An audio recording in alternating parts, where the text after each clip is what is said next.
Hi, I'm Duncan, and I'd like to welcome you to my latest YouTube channel feature. Um, Today I'll be looking at horror movies, not gothic horror in this instance, but rather Victorian horror. Frederic March was an actor, dancer, singer, and comedian. But there wasn't any much that funny about his latest movie. The year is 1931. The studio is Paramount Pictures, and the film is Dr. Jekyll and Mr. Hyde, based on the book, the novella, The Strange Case of Dr. Jekyll and Mr. Hyde by Robert Louis Stevenson, which had been written about 35 years earlier. Paramount Pictures were a little bit reluctant to cast Frederic March. He was in contract with them in such a role because they thought that he was really too lightweight, but he proved them wrong with an incredible performance that is still is considered one of the great classic horror performances of all time. He had been on stage since 1920, and he had appeared in his first Broadway production in 1926, and his career had just taken off, and he would have a very, very long and distinguished career. Now,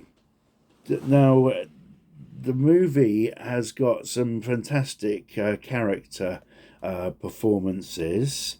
Miriam Hopkins, who plays Ivy Pearson, also known as Champagne Ivy, and sings a song, Champagne Ivy is my name.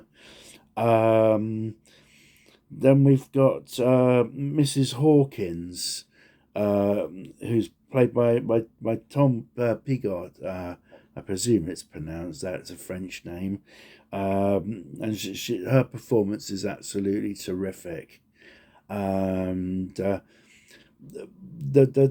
basically, Dr. Jekyll is a really nice English doctor, but he's doing experiments and that bring out the sort of inner bad side of him only, which is a very nasty person called I think it's Edward Hyde, and who is basically like just a nightmare. Basically, he looks grotesque.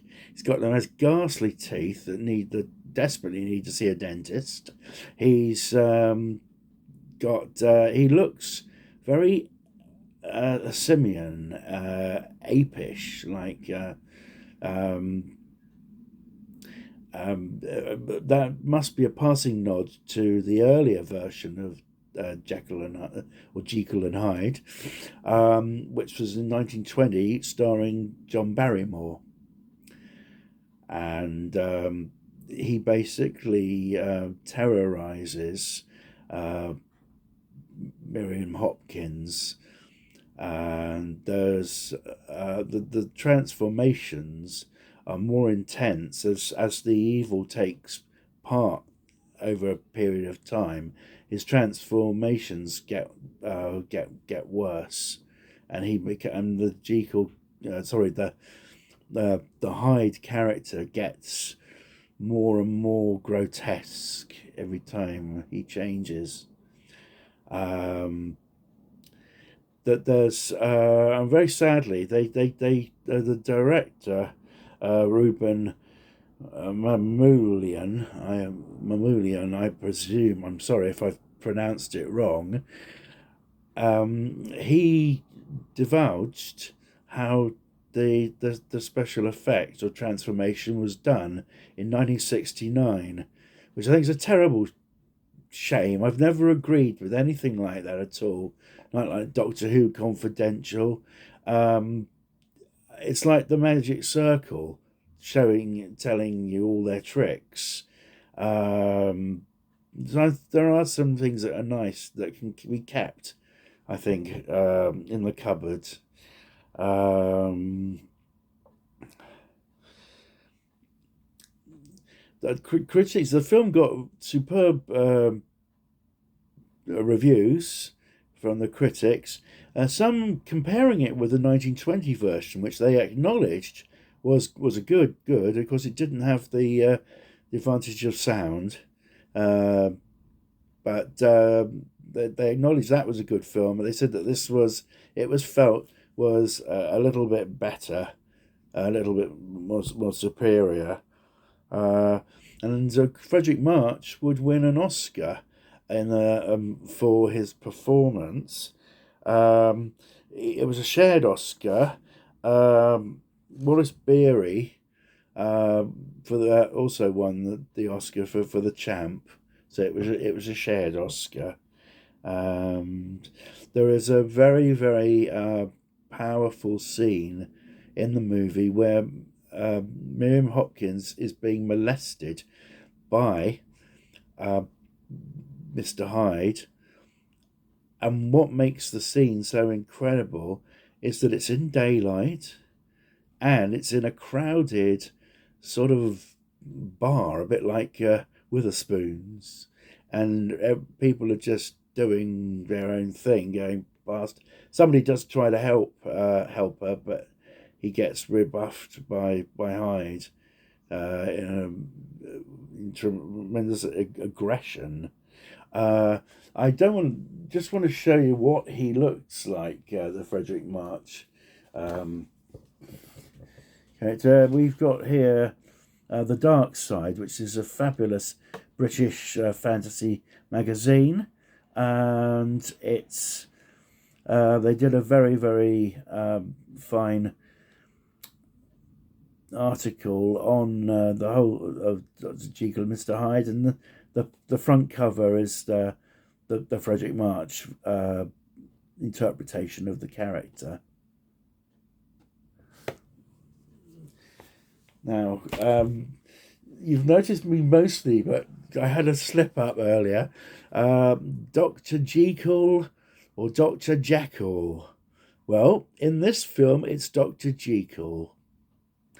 But in the 1941 remake with Spencer Tracy, it's Dr. Jekyll. So I can only presume that either is fine. When Robert Louis Stevenson was writing the story, he was apparently very, very ill, and thought he was dying. I don't think he was in the best of health, but he in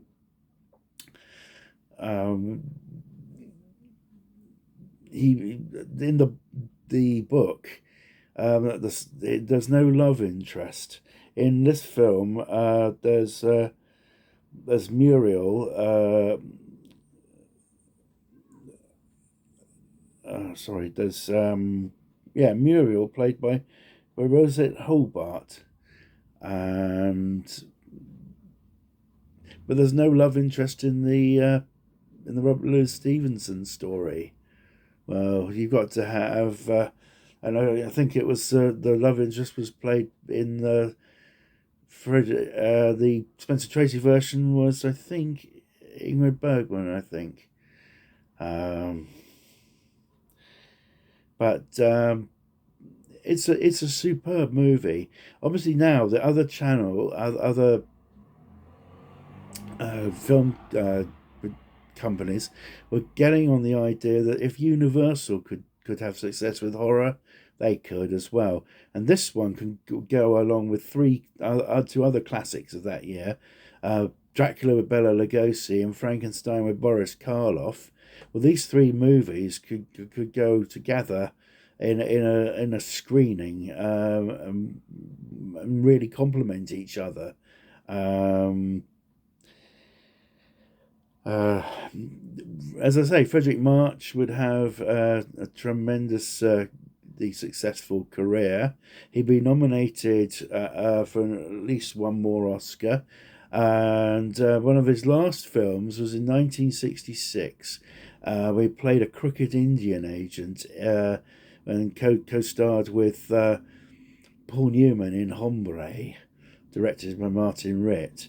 The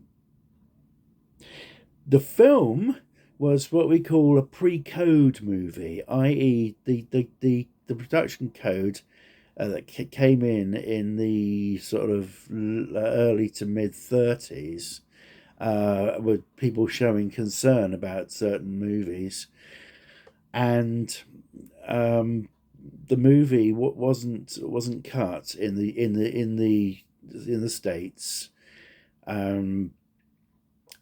But it was reissued about 3 or 4 years later, and the same thing happened to King Kong, where it had 6 minutes taken out of it through the code, which I personally think is stupid. I don't think they should have done it to movies. You can argue they shouldn't have done it to movies, full stop.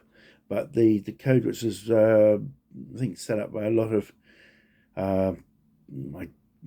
people who were well respected in their own field, I think they should have left movies. If they were pre-code, they shouldn't have cut them. In Britain, apparently, the movie was so heavily cut that Miriam Hopkins is hardly seen in the movie at all, according to Dennis Gifford, in his pictorial was the pictorial history of horror and the greatest horror movie books of all time. Well, as I say, if you haven't seen it, do treat yourself, because Dr. Jekyll and Mr. Hyde 1931 is an absolutely superb film, and it's also got Edgar Norton in it. Now, Edgar Norton was probably one of Hollywood's most popular butlers. He was in Son of Frankenstein. I think he was also in Bojack with Gary Cooper. Very nice, very pleasing actor whose parts are always beautifully played. Well, I've waffled on for, I think, quite long enough.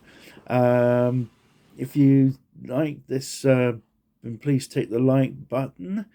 If you'd like to subscribe to my video channel, I'd love to see you aboard. If you want to forward this to a friend, then please do. I'm never going to do a fantastically accurate review of a movie. A, I don't want to reveal the plot, and B, I just want to whet your appetite. But if you go and see this movie, I don't think you'll be disappointed. It should leave a nice shiver up your spine. And it was paid tribute, along with Dracula and Frankenstein, when they had the characters as featuring as guests in the Mickey Mouse. It was a Mickey Mouse movie where people are coming to see Mickey, and they're three of the famous people who go along with Charlie Chaplin and several other people. So it was considered to be a very respected movie at the time, at least by some quarters. Anyway, I'm signing out now. God bless. See you all soon. Bye-bye.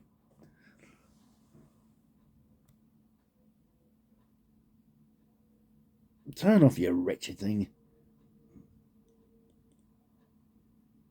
Yes, I do want to start recording.